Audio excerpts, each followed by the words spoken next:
এক বাটি সুজি দিয়ে যে এত মজার একটা নরম তুলতুলে জালিদার বাটি কেক বানানো যায় আপনারা না দেখলে বিশ্বাসই করবেন না।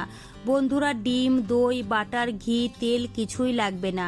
খুবই হেলদিভাবে বানিয়েছি। আপনারা চাইলে কিন্তু বাচ্চাদের টিফিনেও দিতে পারেন। বাচ্চারা কিন্তু খুবই পছন্দ করে খাবে আর বানানোও কিন্তু ভীষণ সহজ। সবার প্রথমে নিয়ে নেব এখানে এক বাটি সুজি। দিয়ে দিলাম এখানে 2 চামচ গুঁড়ো দুধ। বন্ধুরা, এই গুঁড়ো দুধটা দেওয়ার কারণে কেকটা খেতে অনেক বেশি ভালো লাগবে। এখানে নিয়েছি আমি এক বাটি দুধ। প্রথমে এক বাটি দুধ দিয়ে ভালো করে মিশিয়ে নিতে হবে। আবারও কিন্তু এখানে আমি হাফ বাটি দুধ নিয়ে নিয়েছি। এবার আবারও দুধ দিয়ে ভালো করে মিশিয়ে নিতে হবে।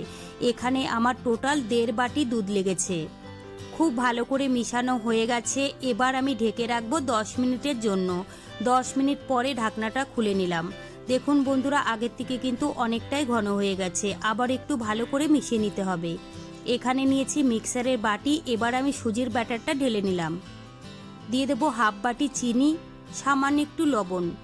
বন্ধুরা, মিষ্টি জিনিসে কিন্তু একটু লবণ দিলে খেতে ভীষণ ভালো লাগে।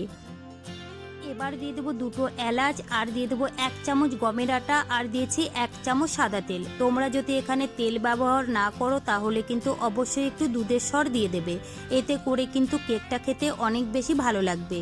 এবার আমি মিক্সারে ঘুরিয়ে নিলাম। তারপরে কিন্তু একটা বাটিতে ঢেলে আবারও কিন্তু ভালো করে মিশিয়ে নিতে হবে। বন্ধুরা, ব্যাটারটা কিন্তু খুব বেশি ঘন করা যাবে না, একটু পাতলা করেই করতে হবে।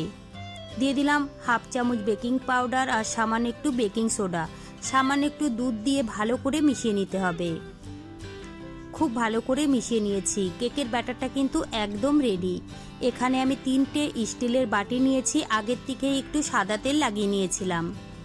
এবার আমি 2 চামচ করে ব্যাটার দিয়ে দেব। বন্ধুরা, খুব বেশি ব্যাটার এখানে দেওয়া যাবে না, না হলে কিন্তু ফুলে বাইরে বেরিয়ে আসবে।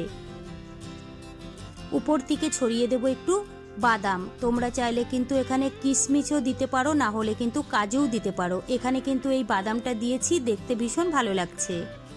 10 মিনিট আগেই আমি গ্যাসে একটা কড়াই বসিয়ে দিয়েছিলাম। কড়াইটা গরম হয়ে গেছে। এবার আমি কেকের বাটিগুলো বসিয়ে দিলাম। এবার আমি কম গ্যাসে ঢেকে রাখবো 40 মিনিট। 40 মিনিট পরে ঢাকনাটা খুলে নিয়েছি। দেখুন বন্ধুরা, কেকটা কতটা সুন্দর হয়েছে। এবার আমি চেক করে দেখব কেকটা হয়েছে কিনা। খুব সুন্দরভাবে রেডি হয়ে গেছে। এবার আমি গ্যাস অফ করে নামিয়ে নেব। তারপরে কিন্তু ঠান্ডা করে নিতে হবে।